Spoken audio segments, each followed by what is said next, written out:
All right, let's get right into it. We're going to explore a really beautiful piece of writing today. It uses a simple, powerful metaphor, a stream, to help us understand something that's, well, incredibly complex: ourselves. So let's follow this parable on a journey into our own inner world. You know, the source material opens with this just beautiful, serene prayer for a stream. But it's not really about a stream, is it? It's a wish for our own inner lives, for our spirit, our consciousness. The hope is that it stays pure, that it follows its natural course, and that it eventually connects with something much, much bigger than itself. It's just a perfect way to set the stage for the journey we're about to take. And that really brings us to the human journey itself. The way this text frames it, our entire lives are this grand search for something that lasts, a real quest for a happiness that doesn't just fade away. But, as you can probably guess, that search is full of challenges. Right from the start, the source gives us a bit of a reality check. The idea here is that if you're looking for perfect, unending happiness in this world, you're probably setting yourself up for disappointment. This life, this temporary world, has its beauty for sure, but its ultimate purpose isn't to be a paradise forever. And just getting that, well, that's the first big step. Okay, so as we're traveling along in the stream of life, the text warns us about two very different kinds of threats, dangers that can really pollute our inner world. One of them comes from the inside, and the other one, well, that one presses in from the outside. And here they are, laid out so clearly. The inner danger, that's the ego. It kind of teams up with our own intelligence, our own mind, and makes our desires just insatiable. That path leads straight to selfishness. Then you've got the outer danger, alienation. This is the pressure from the world to conform, to adopt values that aren't ours, and it pulls us away from who we really are. One corrupts from within, the other from without. So if we're up against these really powerful dangers, how in the world do we navigate them? Well, the source offers two essential tools to keep our stream flowing clean and true. The first is faith, and the second is an intellect that's channeled in the right way. Let's see how they work. So the first tool is described as a light. Faith here isn't just about a set of beliefs, it's more like an illumination.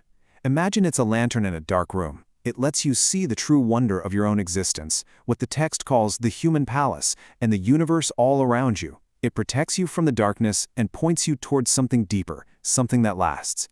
And then we have the second tool, our intellect, which gets an equally powerful metaphor. See, our mind isn't just inherently good or bad on its own. Instead, its value completely depends on its condition. Kind of like water. Just think about it for a second.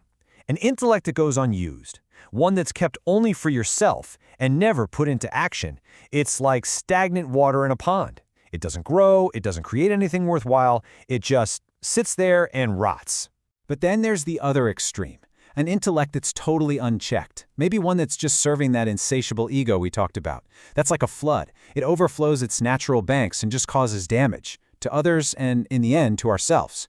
You could say it's intelligence without any wisdom. And this is what we're aiming for. This is the ideal. When our intellect flows in its proper course, guided by purpose and by wisdom, it becomes a source of life. It creates balance, it brings about justice, and it helps us understand the world on a much deeper level. Okay, so with these tools in hand, faith as our light and our intellect as flowing water, we come to this really pivotal choice.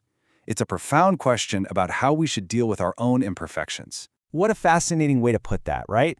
Are we going to act as our own defense attorney, constantly making excuses for our flaws and justifying everything we do? Or do we take on the role of a prosecutor, not to condemn ourselves, but to honestly look at what needs to be improved, what needs to be purified? And the source gives us a very direct, crystal clear answer. The message is pretty simple. The goal isn't to justify ourselves or to pretend that we're already perfect. Nope. The real work, the real virtue, is in the active process of purification. It's about always striving to be better. So let's bring all of this together. We've seen the journey, we've seen the dangers of ego and alienation, and we have the tools of faith and wisdom. What's the ultimate goal of all this inner work? Where is our stream actually supposed to flow? The conclusion here is incredibly powerful. True virtue, it says, isn't found in the self-centered trap of ego and selfishness, and it's not found in losing ourselves to the outside world through alienation either. Instead, the highest virtue is stripping all that away and just being who we were truly meant to be. And that's really the final powerful thought.